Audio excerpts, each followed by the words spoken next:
This is Jamal Seward, Chief People Officer with St. Louis Bank in St. Louis, Missouri, and you are listening to the Vance Crowe Podcast. John Duckworth, welcome to the podcast. Thanks, Vance. Great to be here. I've been looking forward to this podcast because I think what you do actually comes down to the core of civilization, which is you run a title company which helps people, as far as I can tell, figure out who owns what.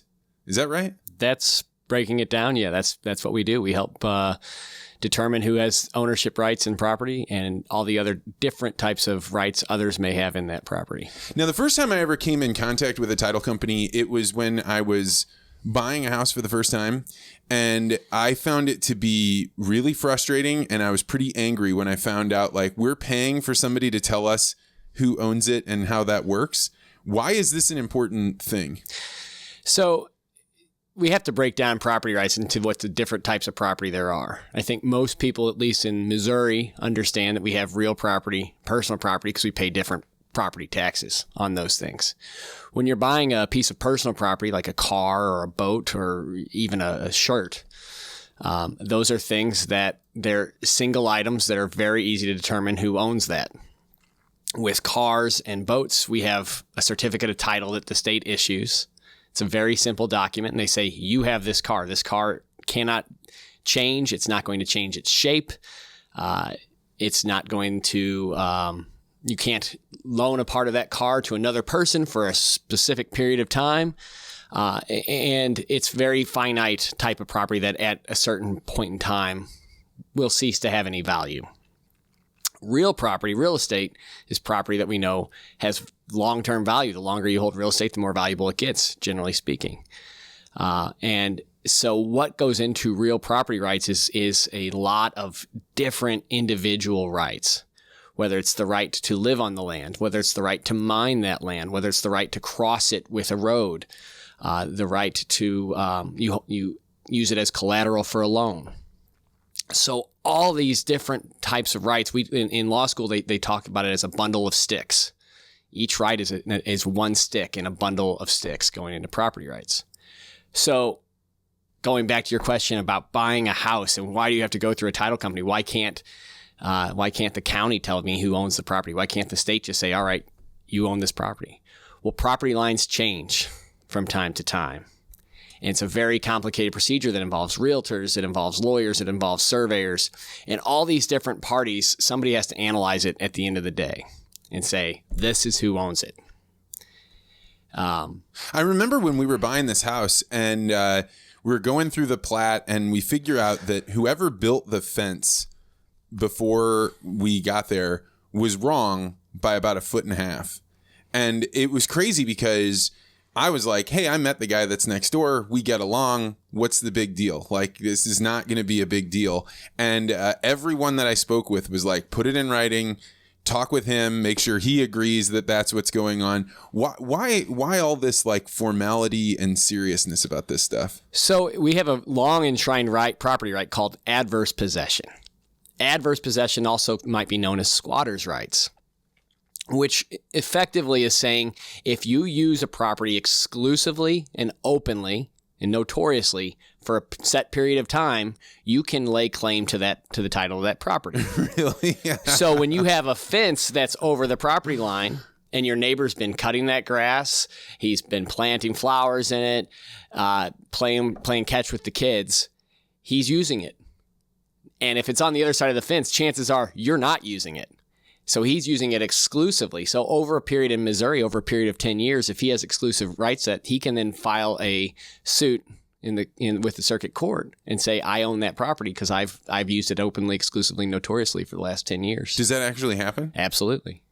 So in that case, offense, no big deal. I mean, I guess maybe it could be a big deal, but where does this actually get meted out? Where do you see this happening, this type of conflict over somebody squatting on property? Well, most commonly it's going to be with roads. Somebody's been using a road for 100 years, and it turns out there was never any dedicated or established right to use that road, whether it's a deed, whether it's an easement. That's going to be the most common situation where it happens. In the city of St. Louis, however, there are entire blocks where every house is built 3 or 4 inches onto its neighbor's property. And it works that way going up and down the block. So if the house at 123 Main Street is 3 inches onto the house at 125 Main Street, 125 will be 3 inches onto the house. And that's important. This adverse possession is really important because if I bought 125 Main Street and this house on 123 is on my property, without adverse possession, I could demand that they remove their structure from my property, which would require tearing down a house or tearing down a wall.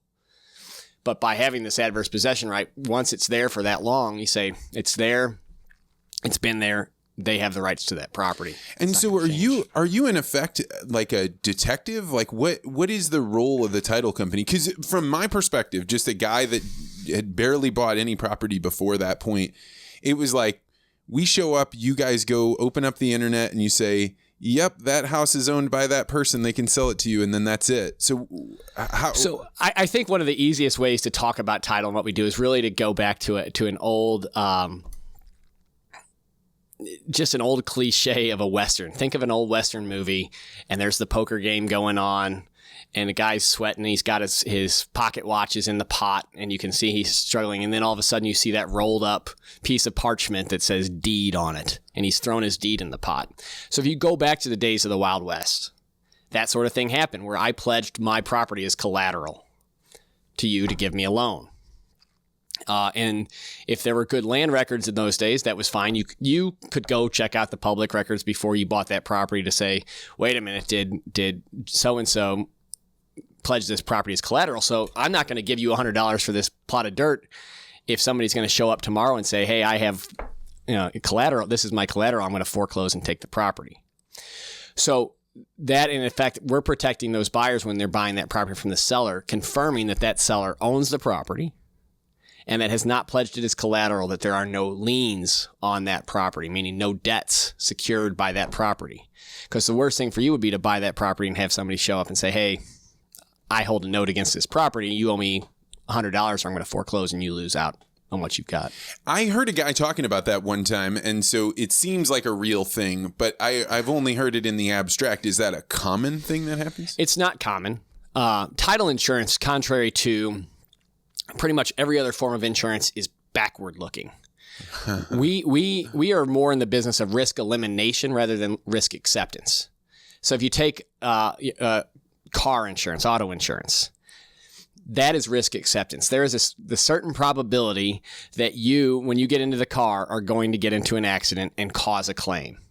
And based on all the data we have today, they can run your social security number, look at your credit, look at your driving record, all these factors that go into it to determine what that probability is and establish a premium. And there's nothing the car insurance company can really do to prevent that from happening. It's just a risk they take.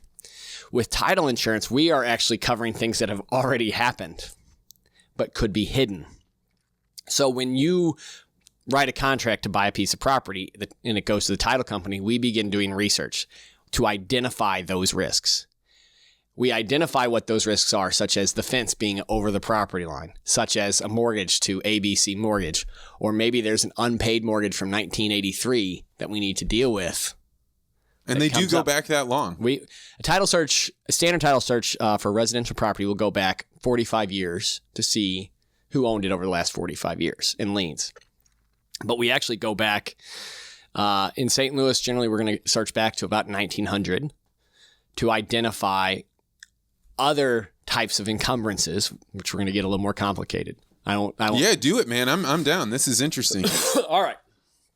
So, once we've identified I'm going to stay on the risk elimination thing. So we've identified all these risks, and then before you get to closing, we go about taking care of them, eliminating those risks. So that old mortgage from 1983, we're going to track down what's called a release, a satisfaction of that mortgage to clear it off title so it's no longer an issue. We're going to make sure every debt is paid on that title. And if there's issues with the fence, we're going to address that before you get to closing. So we're solving the problem before it ever arises. That's our main goal. And then there's a tiny amount of risk where maybe we screw up, maybe we miss something, or maybe it's just perfectly hidden. We could never find it. So case in point of something that happened within the last couple of years and going back to how we searched title a long way back.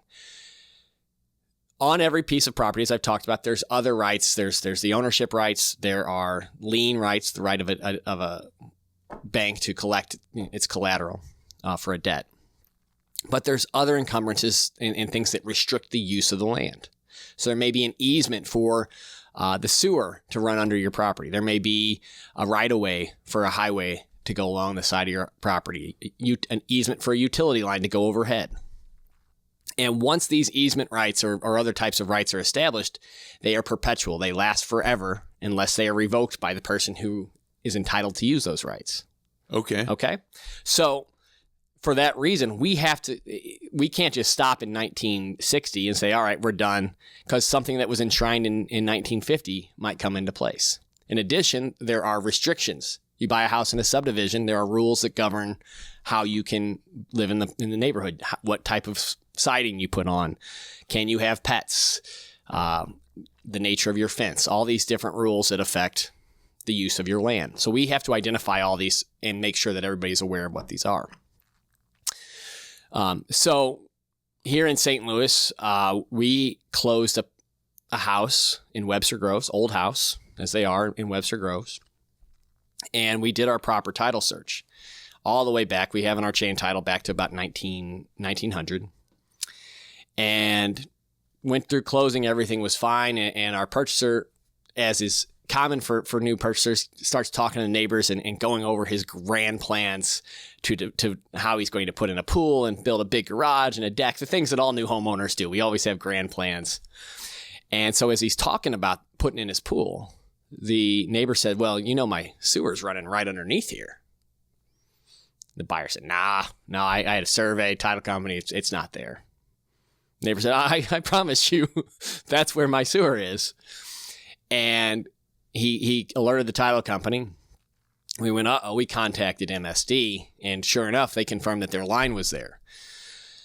And the neighbor was able to produce a document and information on where that originated. And it originated in 1904, 1908, this document that created the sewer easement. It didn't appear in the way the title records are indexed. We did our job. We searched it, but it was misindexed back in 1904. Wow. So we didn't find it. And as a result, he submitted a claim to the title insurance company. We are a title agent selling it on behalf of a much billion-dollar insurance company. So submit the title claim, and it's in process, and ultimately he will be compensated. Because the value of his property is not what he thought it was, because he thought, hey, I'm going to be able to put a pool here. Now what does it cost to not be able to put a pool there? It's called a diminution of value. So the title company comes in and says, all right, you paid $100,000 for this property without the easement, so we know what the value is without the easement. Now we know there's an easement. You can't put a pool. It's worth $80,000, let's say. And so he gets a check for $20,000. So it seems like your role has an interesting arbiter concept to it, but you're really just saying, what exists is what I can prove exists. Is that right? Nah, that's effectively what we're doing. But then there's the policy of title insurance to protect the things that we could not find. Okay. And if we make a mistake, and occasionally we make a mistake. And so is it you actually that's going through and doing this kind of mystery work, or do you have people that do that and you're running the company? Tell me a little bit about your business. Sure. So True Title was founded in 2012. We have about 48 employees today, 10 offices. And the title company is really twofold. We have two departments. We have what's called the title production department, the search and examination department, and we have an escrow closing department. So I'll talk about search and exam first, because that's what we're talking about. That's more like a research department. So we have employees that we call title searchers or abstractors, and their job is, once they get a property, we know so-and-so is buying a property and wants title insurance, they begin the research process. They start with going to the tax records.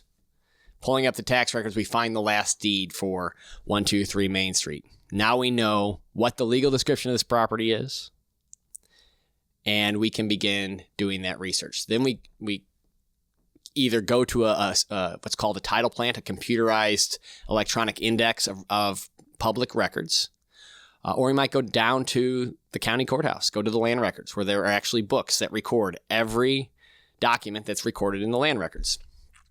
And we do the research to find every document in the last 45 years that affects that property. And then beyond that, we do what's the restriction and encumbrance search, going back as far as we can to find those easements and other things. So that abstractor then compiles this set of documents, and it goes to a title examiner. The title examiner is now reviewing all of these documents to identify any potential problems. And there are a lot of problems because real estate law can be very complicated. It's best handled by title companies and real estate attorneys, but it's often handled by laymen trying to transfer property on their own. It's handled by other types of attorneys who are probably very good in their specialty. Oh, so not everybody gets a title search. No. Oh, I guess I was in the that's interesting because the people that were giving me advice were basically like, there is no other way to do it. It is through this title So search. when you're buying a property, if you have a bank, banks need title insurance. Okay. They are gonna make it happen. But what happens is not necessarily title insurance, but maybe you're single when you buy your house and you get married. Now you want to add your wife or your spouse on title. So you might just prepare a deed yourself, record it in the land records, and put your wife in title. You may have messed that up because you don't know the different rules and laws that go into making a proper deed. So the people that are doing this work, are they bookworms? Are they like librarians? Are they like, what type of person does really well at this job? They are introverted. We do joke we have the introvert department and the extrovert department. Our escrow closers, these are the people who are sitting down with you at the closing table to get things signed up, work with real estate agents, work with loan officers. They're real outgoing, love people. The people doing the research are best suited their day. The best part of their day is when they get to the office, they put their headphones on, they look at their computer screen, and then they don't talk to anybody the rest of the day. Wow. And that's what they enjoy doing. In the old days, I used to say I collected liberal arts degrees because we'd get philosophy degrees, English majors, history majors, all those types of degrees that have that people that love to study and learn things, but maybe don't have a natural profession once they get outside of teaching. You're a young guy. You have 40-some employees in this, what seems to me to be a rare field. How in the world did you get into this? So I'm one of the few people that actually considered it and went into the business. You knowing knew what about it was. this. Yeah. So my background is international business. I got a degree in marketing and Spanish. I traveled all over when I was in college, and I said I'm gonna live this jet set lifestyle. And I know the club. Yeah. My first job, I did get a job. I worked in the Czech Republic. Oh wow! Back in the year 2001, and I was it was a small venture capital group, which sounded a lot more exciting when I took the job than when I got there and realized we were 6 people basically working to invest one man's money, and he was very picky and opinionated about everything. But what I learned is about myself is that I wasn't the best suited for a corporate lifestyle where I had to answer to others and where my boss might undercut me in front of his boss. So in international business, as a 23-year-old, generally meant that I was just working weird hours to make phone calls to the other side of the world. And living in the Czech Republic as a young person, that's got to be pretty wild time. So yeah, as a young person, it was a great. the lifestyle was fun. I learned what it meant to get 3 hours of sleep and go into work the next day for the first time. So it was a life-changing experience. But I also learned that was probably not the lifestyle that I ultimately wanted. And what prompted you to get out of there? Were you making good money? Was not making good money. It was a traineeship, they called it. So I was making just over the cost of living. And the Czech Republic in those days was not yet they're not on the euro now, but they're in the EU now. So back in those days, going over to Germany was super expensive. I made $400 a month, which was better than the national average. But $5,000 a year is not going to cut it when you cross the border into Germany and want to go to Western Europe. So it wasn't a sustainable lifestyle living there. So I just decided to say this isn't the right thing for me. I went home, did some soul searching. How long were you there? Just over a year. Okay. And so you come back home. You're from the St. Louis area? St. Louis area. And then what does the Czech Republic guy go on to do next? So I after soul searching said, what am I going to do? Because this international business thing's probably not right.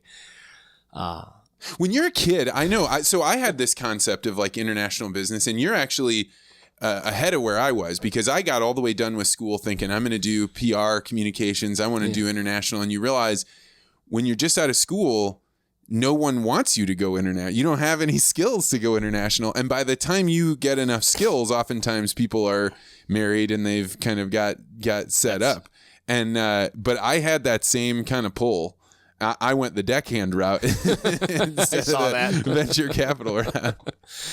Yeah. So you're soul searching in St. Louis. So my dad, I grew up around real estate. My dad was a small developer in Jefferson County doing, he would buy old farms and develop large lot subdivisions. So he'd throw in a road, put in the electric, and maybe 4 5-acre lots. And people would go buy the lot and build their own home. And my dad had a pretty good living from that. So I thought real estate might be the way to go to give me a lifestyle that will allow me to travel, give me that flexibility as I build an empire of property. So in those days, the plan was I'm going to get a job in real estate, but eventually just start building an empire of real estate that I own and create passive income. And sales was not particularly my thing. I didn't want to go the broker route, whether it's commercial or residential. I knew that. So I looked at either a title company, knowing that they have their fingers on the pulse of everything that's happening. Because you consider it, every real estate closing, 99% of every real estate closing are going through a title company. So you see what's going on. You see the deals. You see the value. Or looking at property management, which would get me into the connections I need on the commercial side. So I started exploring those paths and got a job at a title company first. And were you one of the headphone researcher guys? I started off actually preparing the final title policies. Okay. So that's at the end of the process. I'm reviewing every aspect. The title policy person is really auditing the entire closing file to make sure everything's done properly, typing it up and sending out the policy along with the recorded deeds and mortgages. And very quickly, it clicked. I just got it. I understood title. And then I started doing the research and the examination. And I understood title. I got it. When you say I understood title, does that mean you understood what it is to own something? What do you mean? I understood, yes, what it means to own something, what it means in terms of the real estate law and the logic that follows on who has the rights to property. So whether it is understanding the different types of ownership interests, for instance, when somebody's married, you have 2 types of rights. You have what's called a marital interest in the property, and you have a vested interest in the property. A vested interest means your name is on the title. So when I sign a deed and it lists you and your wife, you guys both have a vested interest in the property. If I sign a deed just to you, Vance Crowe, and nobody else is listed, your wife, by virtue of the laws of the state of Missouri, has a marital interest in the property, meaning she has rights. They're hidden, but she has rights to the property. And I understood intuitively how that worked better than others and how to solve that issue. I think that's the thing that you're describing here. I will not be able to ask you the right question. So you're going to have to figure out how to answer the thing that I'm trying to get to. Mm-hmm. But it has become more obvious to me as I've worked in the agriculture community, which, they can sell their mining rights. They can sell all sorts of things. In fact, I was talking to a land trust group that said you can now sell the right to develop it, so you can only keep it as farmland. I really didn't understand that there's all these different types of ownership. Is this a new phenomena? Is this like something that's been going on in the last 50 years, or is this as ancient as real estate in general? Well, property rights and the derivatives of property rights are always being developed as we get more creative. But the concept of there being multiple layers of property rights has been around for well over a century at least. I I really don't know how far it goes back, but start from the basic philosophy of what it means to own a piece of property. If you have pure ownership, there are layers, different types of ownership. The purest form of ownership is called fee. Fee simple absolute it's a old English common law term. And fee simple absolute means that if I define on the surface of the land a description, describe the boundaries of a piece of property, that within that property, I own everything from the center of the earth. This is theoretical. From the center of the earth, extending outward into the atmosphere until you reach space. That I control those rights. Now, those rights have to be enshrined by the government and protected by a government. But that is theoretically the base that we begin from. And from that, we can start selling off different aspects of those rights. So in the late 1800s, when the Rockefeller started, when the oil booms began, they came in and said, we don't need your surface rights. We don't want to farm the property. We want what's underneath the dirt. So they sold off the mineral rights. So it may not be oil. Down south of St. Louis, we have our lots of mining rights for lead, for instance.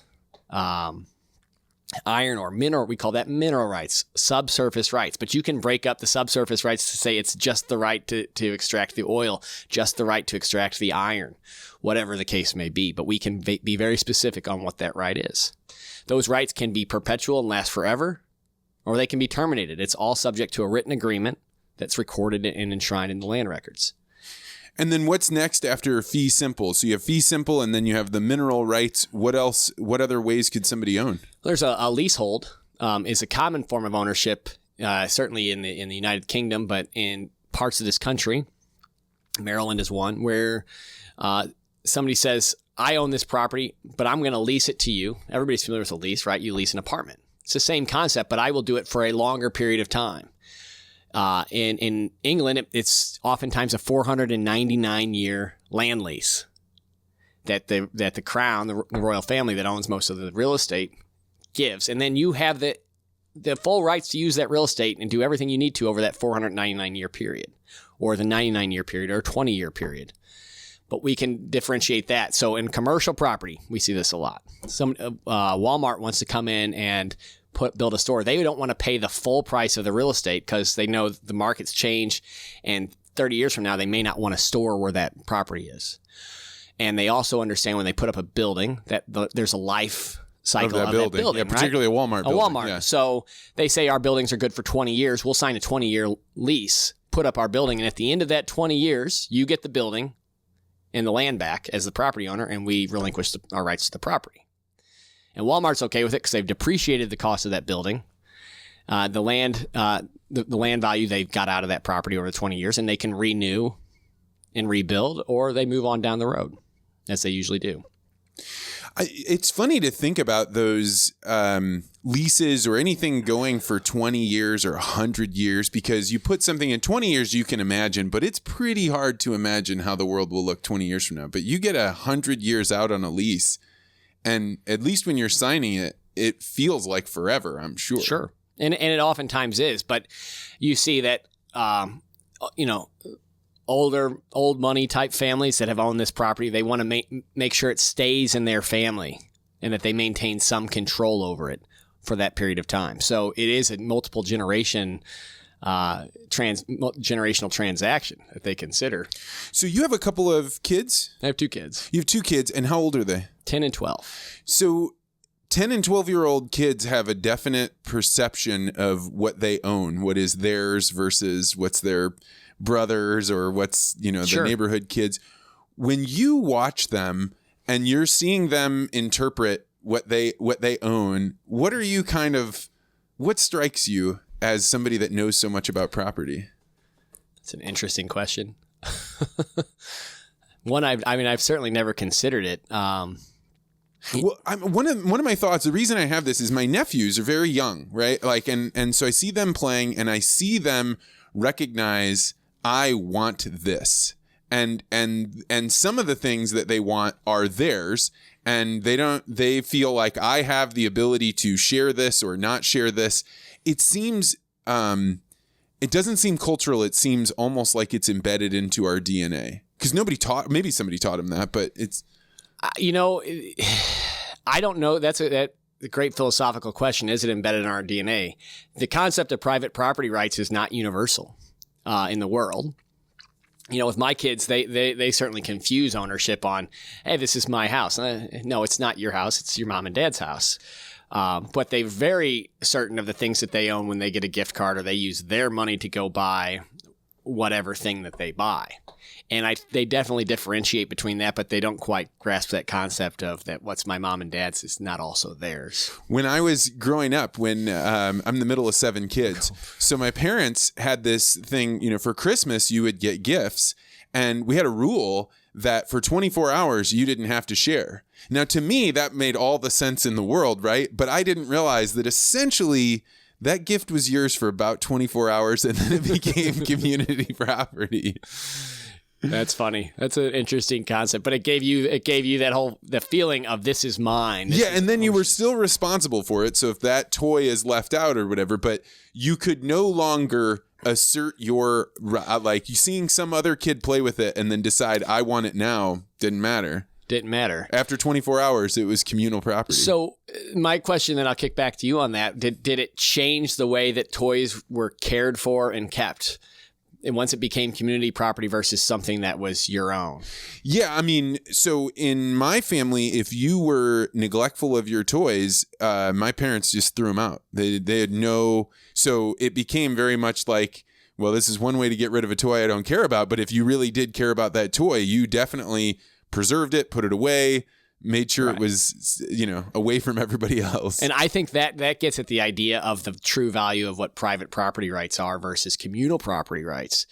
When something is private, when something you own it and it is yours, you take better care of it. 100%. If it belongs to everybody, what incentive do you have to improve that property? To maintain it, to take care of it. Now, we do certainly have some with parks, but we have governments that we give our taxes to with the expectation they're going to maintain that.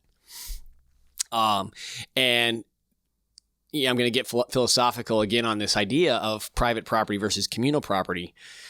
We have a country that has enshrined private property rights, and that in many ways is at the root of all capitalism. The idea that if I put my hard effort, my labor, my efforts, my thoughts into improving a piece of property, whether it's a piece of dirt or it's some sticks and I'm making a house or building a car, that I am entitled to the rights of what that property is going to produce after that. And in other parts of the world that don't have those rights, you don't see that same level of development. Because if I spend all this time cleaning up this piece of property and building a house, the government may take it from me. So I do not get the benefit of my labor going into it. There's an economist from Peru called Hernando de Soto who wrote a book 20 years ago or so called The Mystery of Capital. And coming from Peru, his basic premise is, why is it that we get these Western educated people when we're redoing a government? Peru has rewritten its constitution several times, and all these third world countries that are constantly redoing their constitutions. And they're always trying to copy a Western style government, whether it's parliamentary style from the UK or it's an American style republic. But why when they put that government in, why doesn't it get the same results that is coming out of the US, the UK, Germany, wherever the case may be?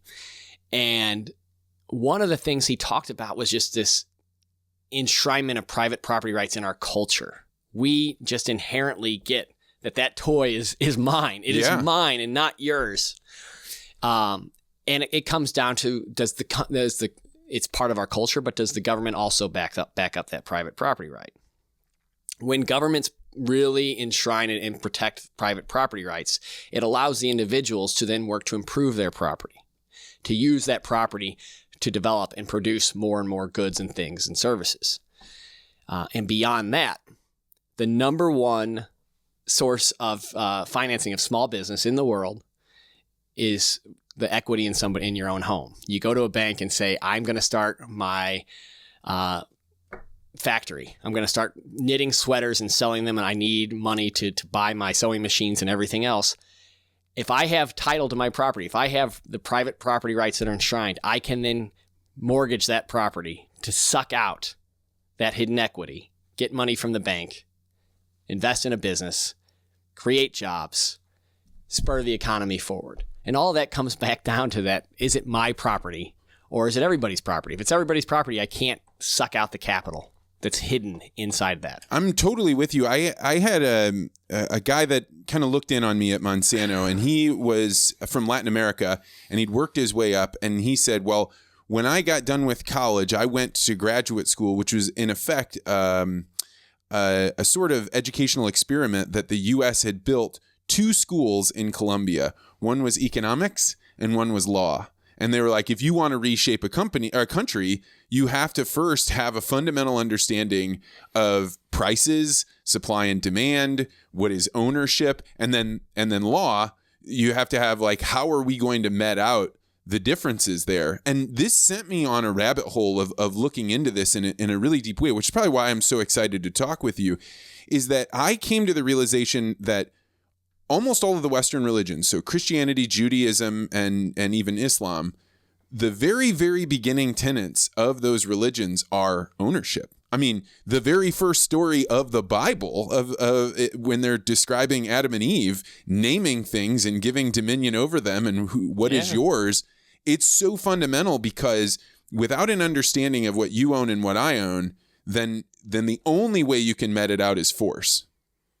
Yeah, that's true. That's why I think that this concept of title and ownership is so interesting, and in particular with you widening the lens out to being basically, I mean, that is maybe not it's probably the primary square one of what a government is deciding what is private, what is able to be private property, and then how do you defend those rights of people.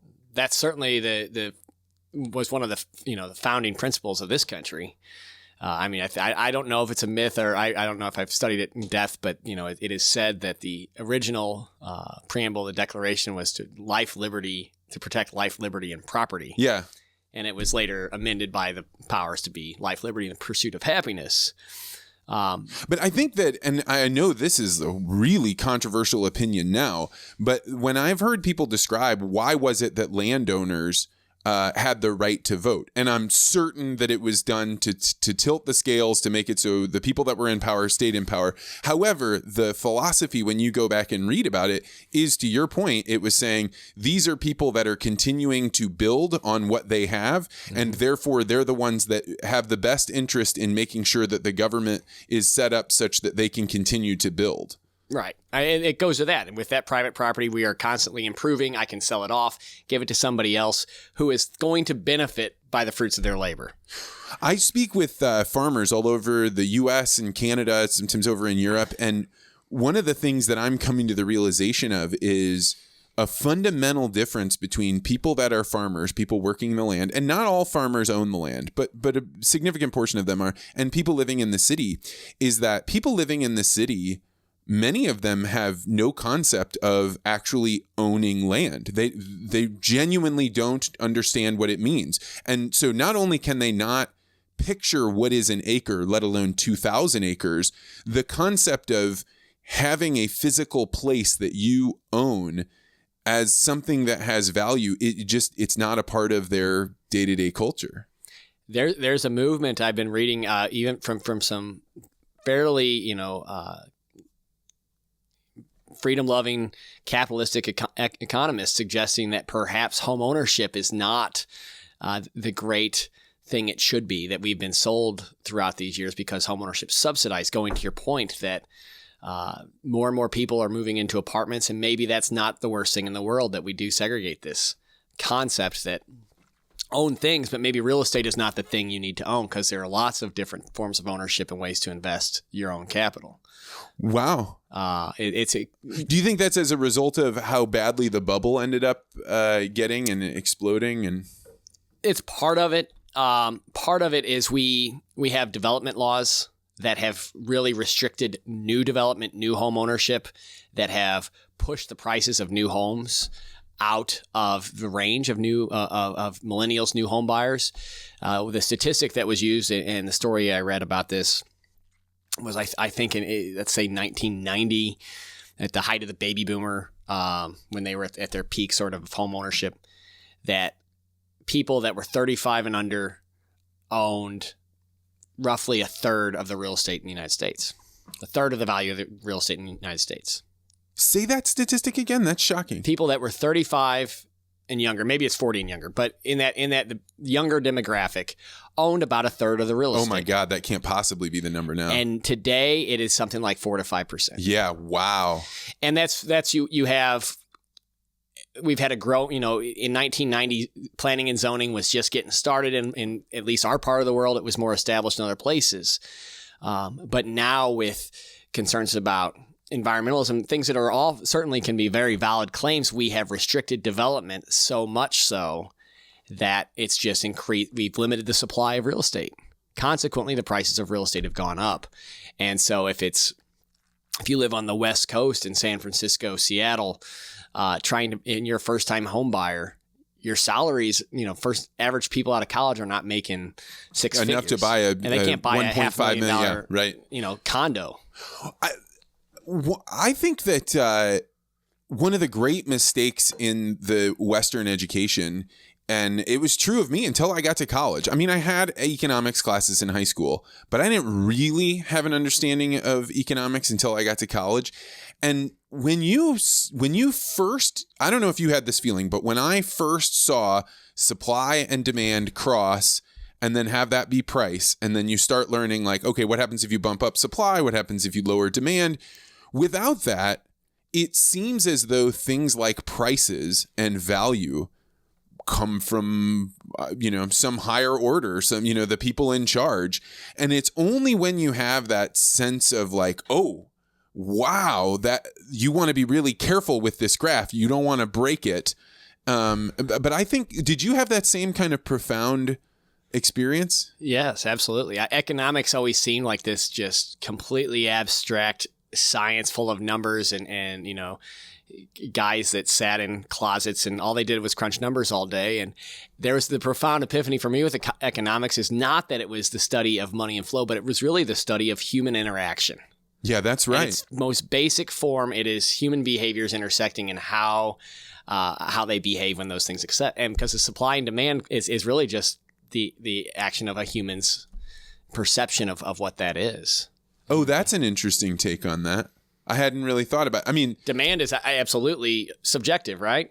Yeah, that's right. And what people want. And then you get into some, I don't know if you've followed Peter Thiel at all. Mm-mm. So Peter Thiel is one of the guys that started PayPal. So he and Elon Musk, and then he became a venture capitalist. And he talks about a philosopher economist named Rene Girard, who is fascinating because they end up talking about why does demand end up compounding on itself? And it's because human beings are not actually, we don't know what we want. And we're really oriented in this kind of tribal concept of it's better for me to want what you want because like if you want it, you probably have some reason for it. And so therefore I can get it and then we can exchange it. So the whole concept is that demand, there is no such thing as the thing we ought to demand. It is only in our minds, and it really, most demand comes from me being like, oh, John likes it over there. I must want that too. Yeah, I mean, that's fascinating, but I agree with it. That's a great concept. He's also the same guy that really talks about scapegoating and these other concepts, which, you had brought up environmental causes and environmental challenges. I think that this concept of I don't really know where I'm going with this exactly, other than to say that climate change and animal rights and just these ideas that are compounding how we think about things is all really an effort to change the supply and demand curve. It certainly has the effect. Oh, that's okay. Yeah, maybe it's not. It certainly has the effect. I don't know if it's always designed to do that, but I mean, I think that's a little nefarious to think that somebody is really trying to modify. I think a lot of those people come from a good place and a good heart when they set up this anti-development. We're not going to develop outside of this area. Portland years ago set up a ring around the city and said no development outside of this ring. So consequently, when they did that, property values behind that ring collapsed because you couldn't do anything with it, right? They killed the demand curve because there's plenty of supply, but there's no demand because you couldn't do anything with it. So what do you think about concepts like minimum wage? I think a minimum wage is a unrealistic floor that has it's a job killing effect. We have certain laws that exist that maybe don't make pure economic sense, and minimum wage is one of those things, but maybe from a social standpoint, they do make sense. So long as you understand that, if you're setting a minimum wage or raising to a livable wage of $15 an hour, that it's above what that job is worth, what people are willing to do it, that it's going to have the effect of changing the way a business goes about doing things. And McDonald's is going to automate more and more tasks if it has to pay. Yeah, you've just set a price floor for how much, how efficient does that robot have to be? And if you make it at $15 an hour, then that robot only has to be $14.99 worth an hour. Exactly. And ultimately, I come down to the belief of voluntary interaction. If you and I agree to do something, then who is anybody else to say that that is wrong? If we both did it without any sort of, there's no force involved, there's no duress involved in that agreement. If we agree to do something and I agree to work for you for $1 an hour, because maybe I just enjoy flipping burgers. Maybe I'm retired and maybe I don't need money. All I want to do is come in every day and flip a burger or whatever you want to do. Why can't I do that? And if we have minimum wage, then you eliminate some of those jobs that people used to do. Well, that's exactly what happens in something like the construction industry. And when I was 16 years old to go get a job doing construction, and I wasn't worth, I don't know what minimum wage at that time was, but I wasn't worth $5 an hour, right? They had to spend more time teaching me how to do things than I was offering of value to the company. But if you push that up too high, then you don't have the ability for somebody to say, I'm going to take a chance on you. I'm going to invest in you, and you're going to invest in yourself with sweat equity. You essentially wipe out the ability for somebody to to create future value by learning now. Yeah. And, obviously there's that effect of, we have this movement in the country that whether it's pro-immigration, anti-immigration, but it's all rooted in this concept of minimum wage, right? These immigrants come in and they're willing to work for far less, right? And they're voluntarily willing to do that. And that undercuts, in certain people's minds, it's undercutting their own earnings potential because they've increased the supply of labor.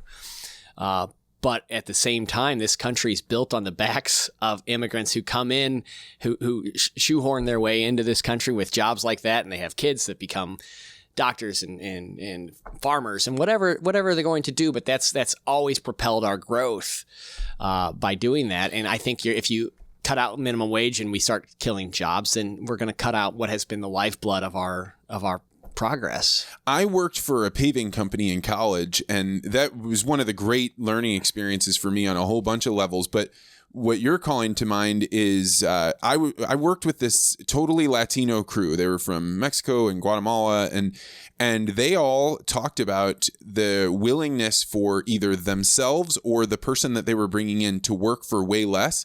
They just didn't want to have a bunch of their friends and family members unemployed. They're like, if he's unemployed, he's going to go drink. He's going to go do X, Y, Z. We know that if he shows up to work, he's staying out of trouble, he's building, he's doing stuff. And I remember being almost shocked by this because I was in college. It was, pre-economics, understanding supply and demand, and being like, yeah, but why would you accept working for less? And they're like, we have a whole bunch of reasons why we want people to work. It is not as simple as what kind of cash am I getting back out of this deal? Yeah, that's a great point. And so your voluntary interaction, the concept for government, I feel this exact same pull. I am probably more wary of the government than the average person, but you live in a weird space here because you recognize that all of these property rights and all of these things, they come down to, what does the government record? How is the government going to handle this? So where do you fall on how strong or weak you should have a government? Because the stronger they are, the more they can interfere with voluntary interaction. That's true. Well, we need a system of rules that we can all agree upon and live by. The basic rule of law that does govern that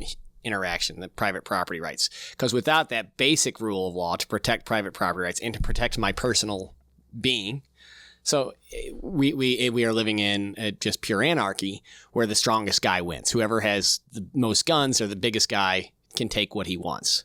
So my idea of government is to protect me from harm, and my body, and our individual rights from harm, and to protect our property from being theft or being damaged, destroyed. And those are the two basic concepts in anything. And we set up a system of laws to protect those things.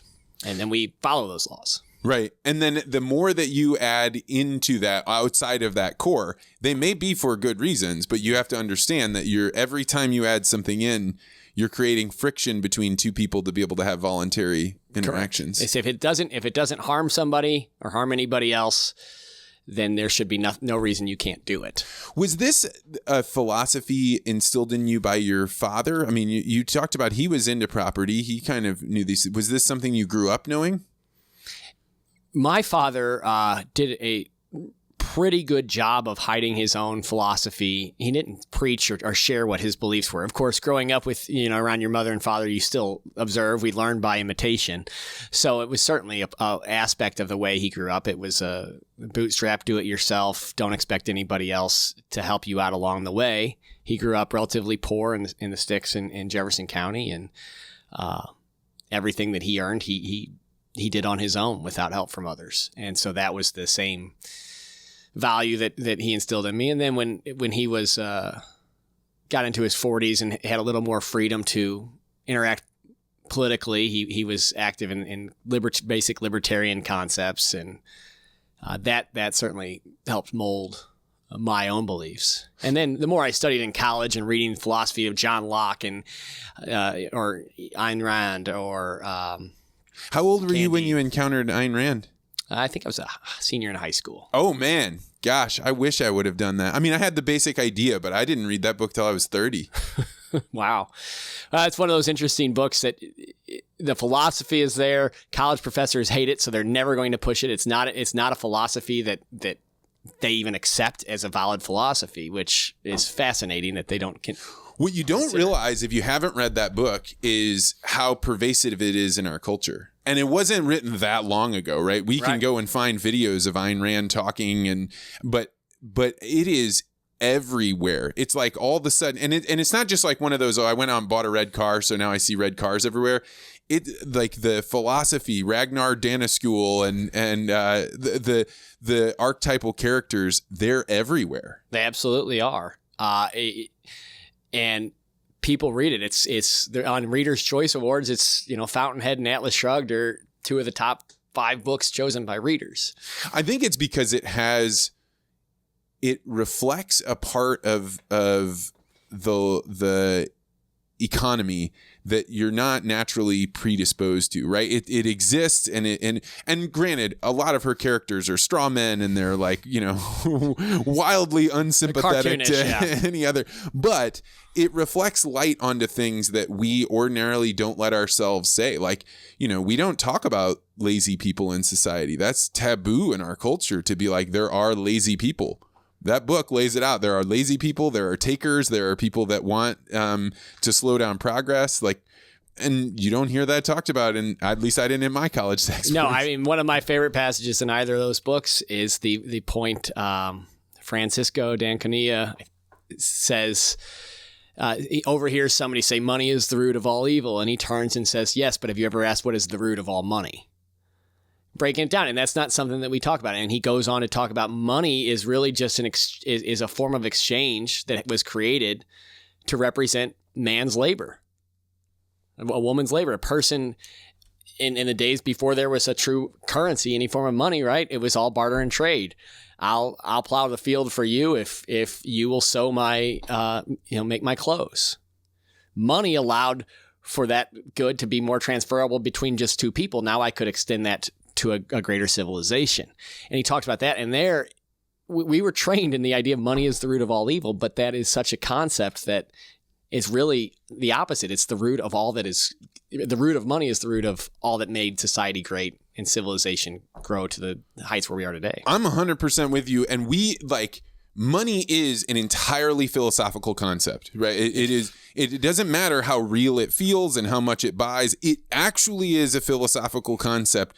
But once you've tapped into that and you kind of look around, you now all of a sudden can say, well, there's a reason that person gets paid more for that work. And it's because there's less people that can do that, or there's more demand. But until you actually sit down and think about it, I remember the biggest economics lesson I ever received was a children's book called The Big Book of Money. I've looked around trying to find this as many times as I can. I can't find it. But it was this giant book of a dog. I just remember him explaining how does currency work.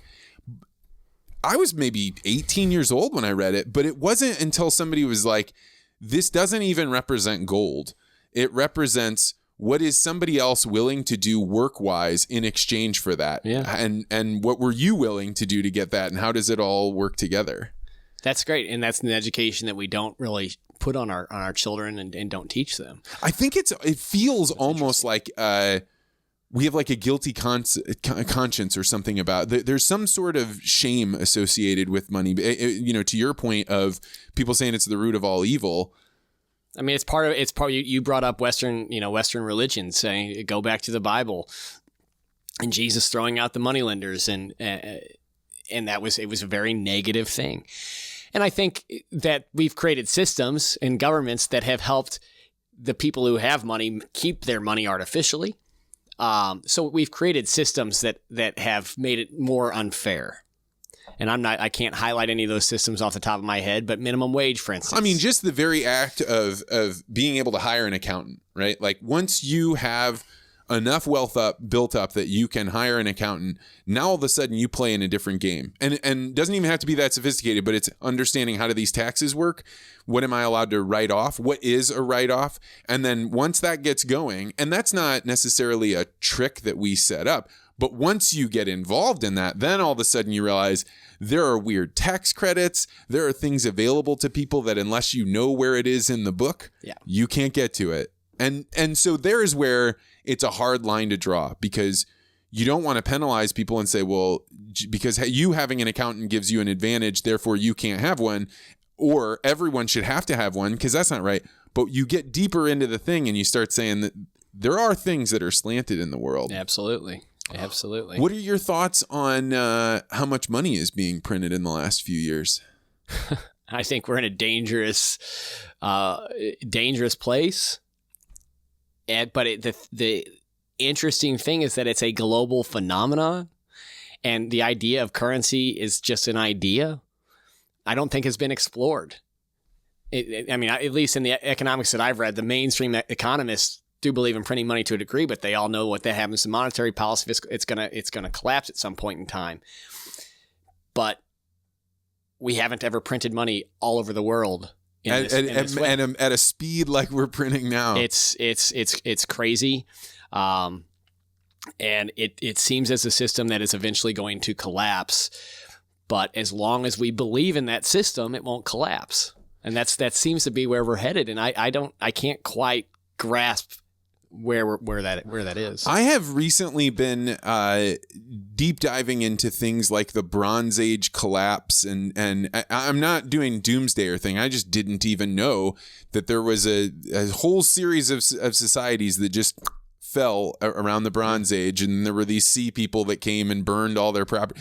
But the thought that comes up is they went a really long time before they collapsed. And the problems that ended up showing up that probably led to their collapse, it didn't happen overnight. So in one way, I wonder if this inflation thing is something like, well, we just put that off for 100 years and it's not going to hurt us now. It'll hurt us 100 years from now. But then the line, the sins of the father will be visited upon the son.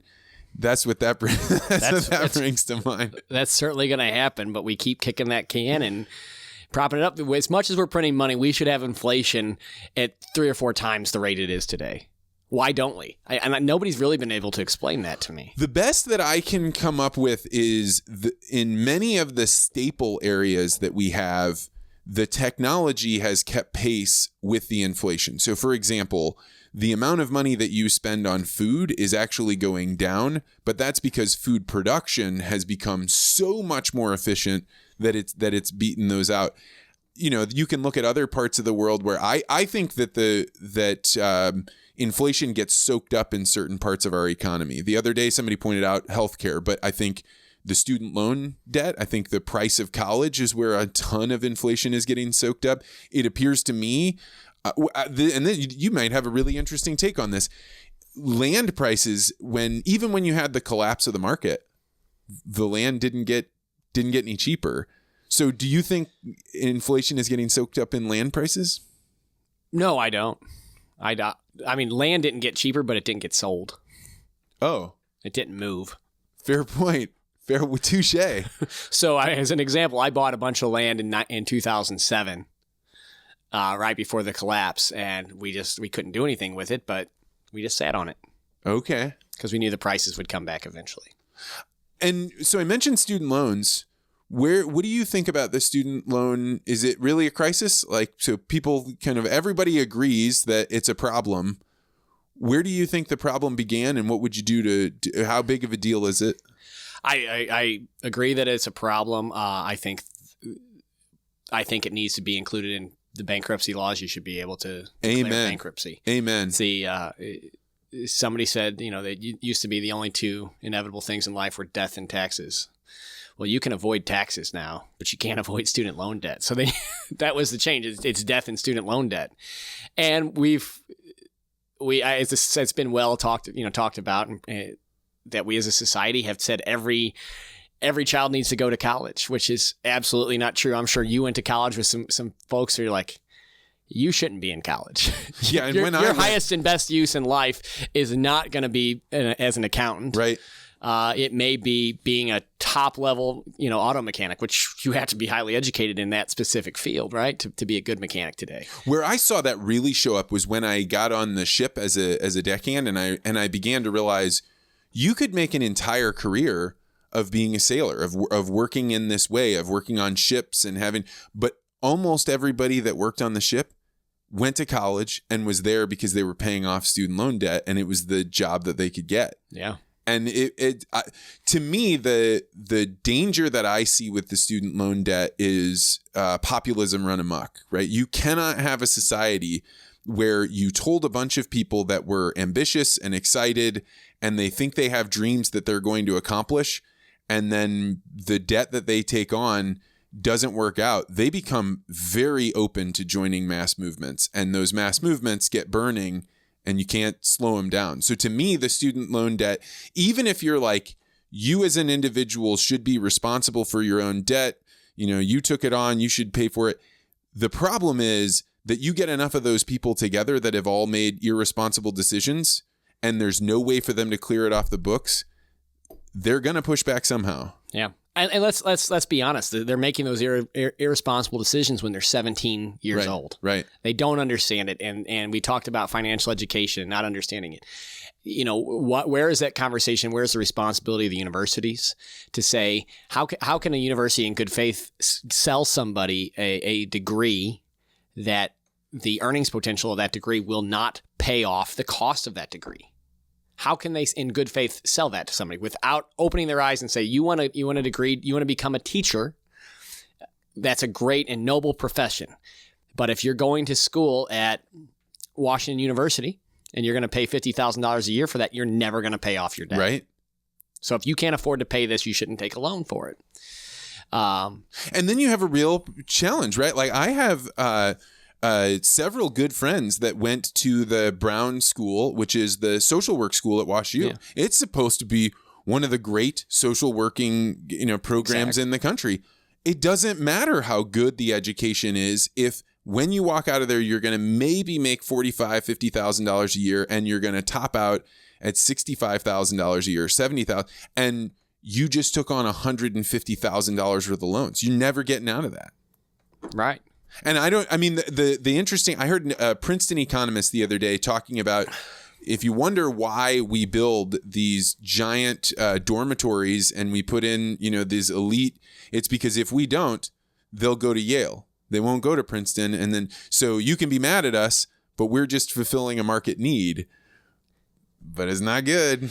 But we made that's a huge issue in and of itself too that I want to talk about if we can. Yeah, man. Yeah. But we made the availability of student loans, of government student loans, was available to anybody. Right. And who figured out market-wise how to capture that was universities. Said, all right, we will help you get these loans because we want the money.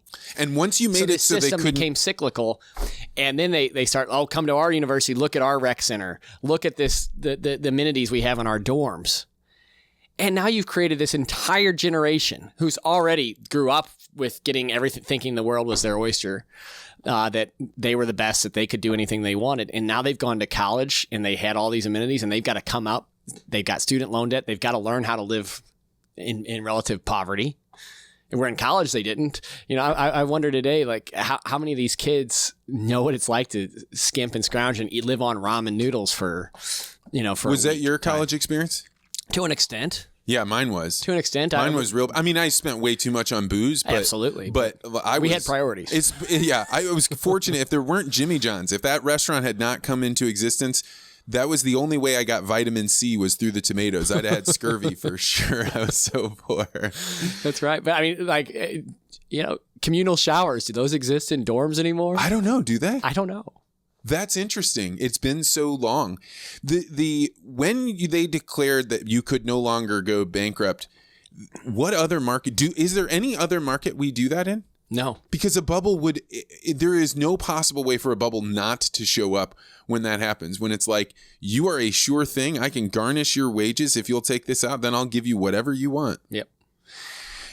So I think we're both on the same page on that one. Did you work while you were in college? I did. What'd you do? I usually, waited tables, bus tables. I've worked at Applebee's. I did a couple of odd things because I like smaller business. I did telemarketing for 3 weeks. How'd that go? Well, 3 weeks.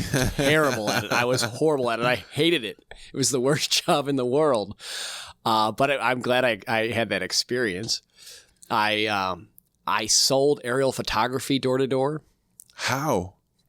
My dad's one of his childhood friends. This is what he did. He used to rent little small airplanes, and he'd hang out the side and fly up and down streets and take pictures of people's houses. And this is before Google Maps. It's before Google Maps or any of that stuff. And he would print them off, and I would have 9x12s. I'd throw them in a frame, knock on somebody's door, like, "Hey, would you like to buy a picture of your house?"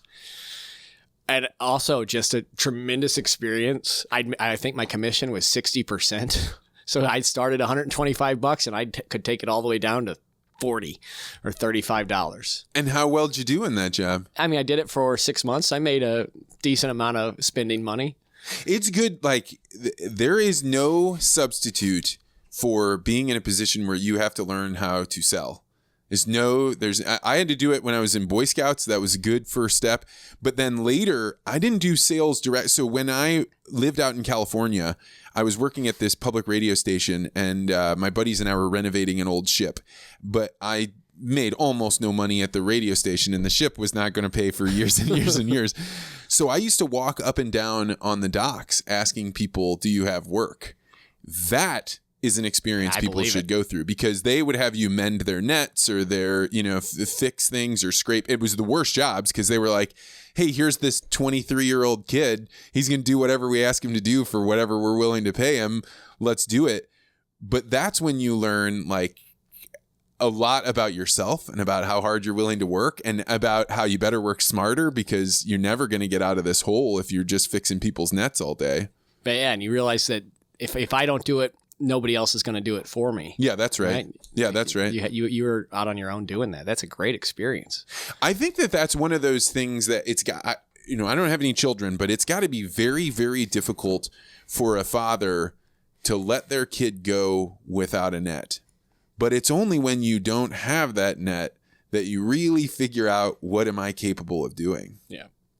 Yeah, I think that for me, I always knew that net was there, but I never wanted to have to call it in.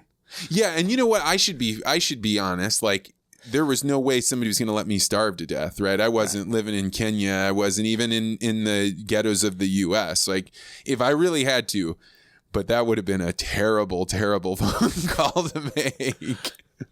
Yeah, but that brings up an interesting story, an anecdote. My college roommate, Derek, who's just a brilliant guy, I think he has some bipolar issues, so he's dealt with a lot of issues through his life, ups and downs. And a couple years after college, after he had attempted suicide, and he was trying to figure out what he wanted to do, he decided he was going to give up all his earthly possessions, go become homeless, and write about it. And he had a very specific mindset. So whoa. My other college roommate, the two of us kind of helped. We took his stuff and we would finance it. We would send him money here and there. But he hopped on a bus, went to New Haven, Connecticut, which is where Yale is. Spent several 8 weeks in Yale being homeless. Went to New York City. From New York City, went to Birmingham. From Birmingham to Minneapolis, and then he lost his willpower at it. But over this experience, so he would go to events at Yale. So it was all, he had this very well thought out. But his experiences were amazing. I saw him in Manhattan 3 or 4 months in to his time being homeless. And I go to meet him. I take him out to a bar, buy him some beer, things that he hasn't really had the ability to have. He has put on 15 pounds since he went homeless. He's not, his clothes aren't very nice, but he's like, John, there is more food available to me than I could ever ask for. It's like, I can eat all day long. Wow. I can just bounce from food kitchen to food kitchen, talking about how charitable we are, but also going to this idea of when you're homeless, everything's available. There's a lot of opportunity available to you. And most homeless in this country, as he also learned, where it wasn't a permanent thing. It was a transitional phase, right? And that's who he would run into. But he talked about the availability of clothes, availability of going to do day labor was an opportunity that most people had. That there's no starving. That this country doesn't let anybody starve to death if you don't want to. I think that the real challenge is getting from that point to where you're not struggling all the time. Like when I was living out in Northern California, I cannot believe I did this, but I knew that my brakes had like a leak in the fluid. And I was like, if I can go another 2 weeks without getting this fixed, then I'll have a paycheck and I won't, that's what I did. I'm driving through Mendocino, California. The roads are like giant S's and Q's and all kinds of, and I'm driving hoping that the brake fluid doesn't run out in my car. Yeah. And when you're poor, your ability to transcend those things, like I think time, what you don't have in money, you have to make up for in time. And that's the biggest challenge. So I can appreciate you can survive being homeless, but getting out of that trough, I'm sure I would do it if I had to, but I sure don't want to. That's absolutely, that's a great point. That is a great point. How do you get out of that? And that's, you described so many different scenarios that describes health insurance for people who can't afford health insurance until they get a job. Yeah. And you think about the time that you're spending putting into, I'm going to fix my own brakes or I'm going to replace my own car battery or whatever.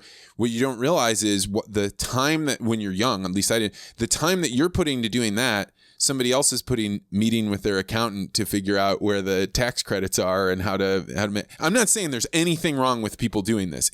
My only case is when you're down at the bottom, time is against you because you can't buy your way out of the problems. That's true. That's entirely true. And debt's more expensive. Borrowing money is more expensive. Buying a house, the poorer you are, the harder you're going to get a higher interest rate. It is far more expensive to exist in many ways when you're poor than it is when you're more wealthy. So we've talked about student loans, inflation, being at the bottom, and homelessness. What do you see that's good in the world right now? What's important to you that you're looking around and saying, hey, this is important for us to remember? Let's see.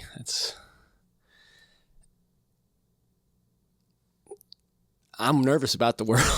Are you? Yeah, I mean, I see that too much of it is it's so the world has become so self-centered, and what's in it for me versus what's in it for us, and we talk about us versus them way too often rather than.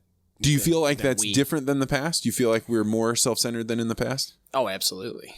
I absolutely do, and that's when I talk about the anti-development. We talk about NIMBYs in the business, not in my backyard type behavior, which is that self-centered. I want a new car wash, but I don't put it in my backyard, put it over elsewhere. We want to use oil, we want to use energy, but we don't want an oil pipeline running through our country. And it's this inability to see the big picture on how we all need these things to get along.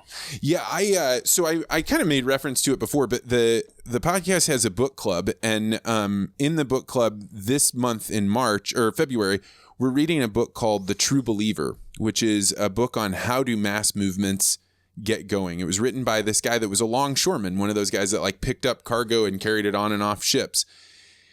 And the thing that scares me about today is what I'm reading in that book, where what you have are a lot of people that had dreams. They were really excited about it. They didn't manifest. And so they look around for other people to say, what do you guys think we should do instead? And if you don't have a self-worth, it's very easy for you to say, well, I'm going to discard myself, my individuation, and I'm going to join this larger group. And whatever cause they have taken on, I will take that on too. But you become like a sycophant, like you're just repeating what somebody else is saying. And I'm not sure if it's a function of the times that we're in or the internet age or whatever, but that is my greatest fear. My greatest fear right now are mass movements, because once they get going, we've seen many, many examples of them going badly. And so once that starts to burn, there's no way out of it. That's right. I'm afraid of history repeating itself, because I'm a big fan of Ernest Hemingway, and so I like to read his stuff, and his stuff, largely is World War I related, and what was going on in from the teens to the 30s, and I see a lot of parallels in what was going on in the world, and in Europe particularly at that time, and what's going on here. Tell me more. So we just, the last book club book was All Quiet on the Western Front, which I had never read before. Yeah. That was horrifying. I don't want that to happen again. For Whom the Bell Tolls is about the Spanish Civil War. And the Spanish Civil War was really, it came down to a fight between socialists and fascists. And fascists are really, it's just it's the far right. They're both relatively populism movements and populism, right? Socialism, it's still a populist ideal. Fascism is also populist, and that's what we see in this country, where the far right and the far left have happened. And you see this not just here, but it's in France, and it's in the UK, it's in it's all over. And so you had this same rise of socialists that were anti-religious, and religion's bad, and the elite are hurting the rest of us, versus the nationalists who are saying, all you socialists are trying to steal all of my things. Oh, wow. And take my rights away. Okay. And it's rooted in a basic religious base. And that led to the Spanish Civil War. So you fast forward to today, and you've got the Bernie Sanders movement, which is rooted in this idea of socialism, and that the system has been skewed against them from the beginning, to a movement of the people who have historically been in power that are losing their rights. Their rights are being eroded against, and they see that this other side is just after them and calling them names, and they're fighting back. And we have that exact same battle, but it's all rooted in populism. And Spain, the fascists won, and in Spain, and he ruled from the 30s to the 70s. But you had that same rise with the Nazis in Germany, and the rise of the socialists in Russia.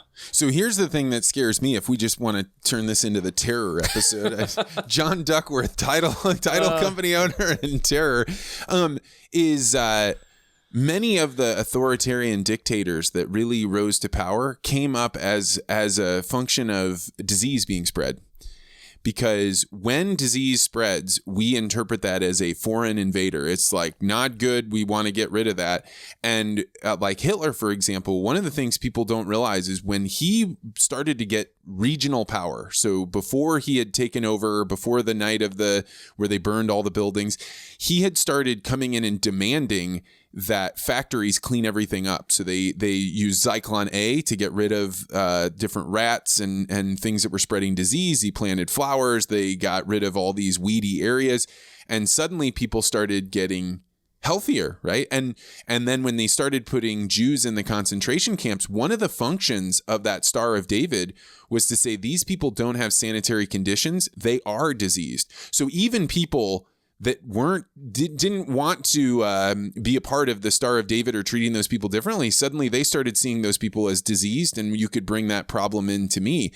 And so dictators rise up in those situations because they say, don't worry, give up a few of your freedoms and I will clean up this problem. And I'm not saying this is going on with coronavirus, but I watch the panic that spreads over a disease that people have no concept of at all, but that they don't want the disease. That's the thing that scares me. Yeah. I mean, it's a disease or a fear of something that's unknown that you don't have that you feel powerless to stop, right? So it doesn't necessarily even have to be a medical disease, but a disease of thought, a disease of a plague of racism, a plague of, that concept. We have to stop this. And it's often, even those things are often talked about like that. Yeah. That's exactly how the U.S., well, I don't know exactly, but it is in large part the way that the U.S. thought of communism spreading, that it's like a disease and we got to go stamp it out, and like we can go take all these actions to justify getting rid of it. Maybe a better question, or one that's more allows us to climb out of the pit of despair that we're in. What property rights do people have in the U.S. that they may take for granted, that they don't understand is not necessarily natural? Well, a lot of what we have talked about are the things that we take for granted. One of which is how easy it is to buy and sell property. Oh, and this title insurance is something that exists really only in the United States. It has been exported a little in Canada, is adopted it really to a certain degree. And American businesses, when they buy property outside the country, they may want title insurance. But it's a concept that really only exists in the United States. And what happens is it makes it very cheap to buy and sell a piece of property. In Europe, when you want to buy and sell a piece of property, you hire an attorney to do much of the same research we're doing, but you get no protection from it. You just hope they do a good job? You hope that they do a good job, and you're trusting in your attorney, and you can sue your attorney if they do a poor job. But you're paying attorneys cost a lot more than somebody at a title company who may not have gone to college. We have several of our best employees to have no college education. Good for you.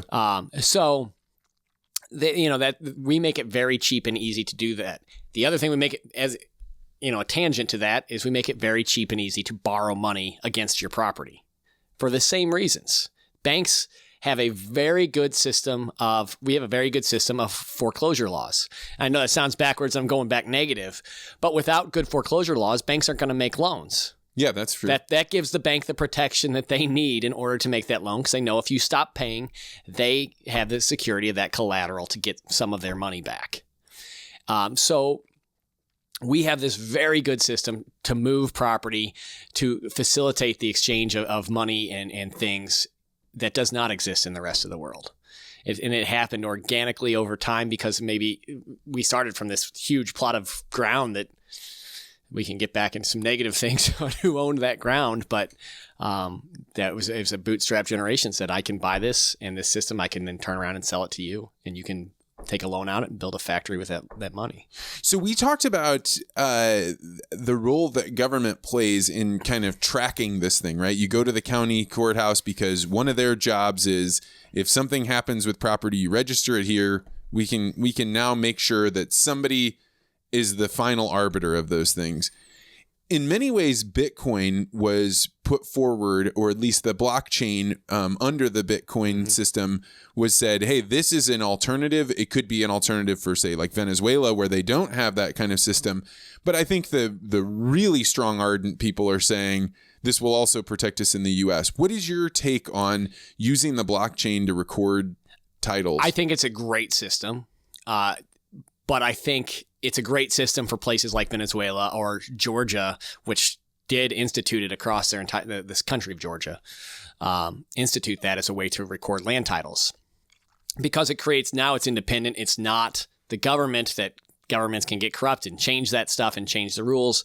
Blockchain is recording it independently, and we can manage it. So from that standpoint, it is a great system for creating an independent land recording or public record system. In the United States, and this is one of the things that protects my business in the long term, the issue that we have is our legacy of the public land record of 250 years of public land records in St. Louis, much less how old it is on the East Coast. And each system is slightly different by county. There are over 3,000 counties in this country.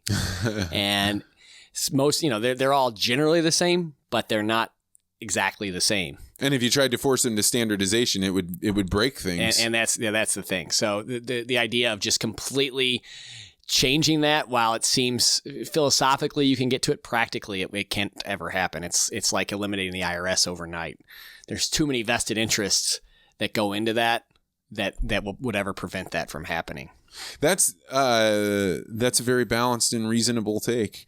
I think that we will see as more countries get swallowed up by populism and these things, I think you will see more and more people try and list their property in some sort of blockchain, because it makes sense to have. So for people that don't know, the way that this works in really simplistic terms is every 10 minutes, there is a block of information that is distributed to all of these computers that are all over the world that are quote unquote mining. But one of the benefits of having that block is you can input information into it. You can store it like a file system, and you can store some pretty sophisticated stuff on it. And then it is immutable. It is unless something wild happens to blockchain, and we'll just put that off on the side and say they record it and then it is there permanently. You can't take it down. Nobody can. Yeah. And so it would allow you to have protections that if you're in Venezuela and somebody goes and burns the Capitol building down, all those records are gone. Yep. That's absolutely the case. Obviously, it still takes a government to stand behind you. If somebody wants to come in and claim it, either you're going to fight over it or you're going to go to court. Without a proper court system to defend those rights, you're still going to have problems. But at least we've created a good recording system. I agree.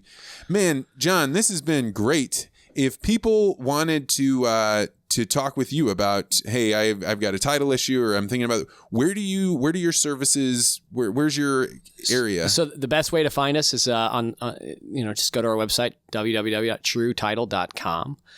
We have offices. We're headquartered in Clayton, with 10 offices throughout the St. Louis area, as far west as O'Fallon, as far south as Farmington. And we are always available to help answer questions. You run into issues getting a deal closed, that's where we thrive. So look us up on the internet, reach out to us. We're happy to help. Great. Well, Jared Holst got us together at the Christmas party, and it took us until now to make this happen, but I am so glad it finally happened. I've enjoyed being here. Thanks for having me. Thanks, man. All right.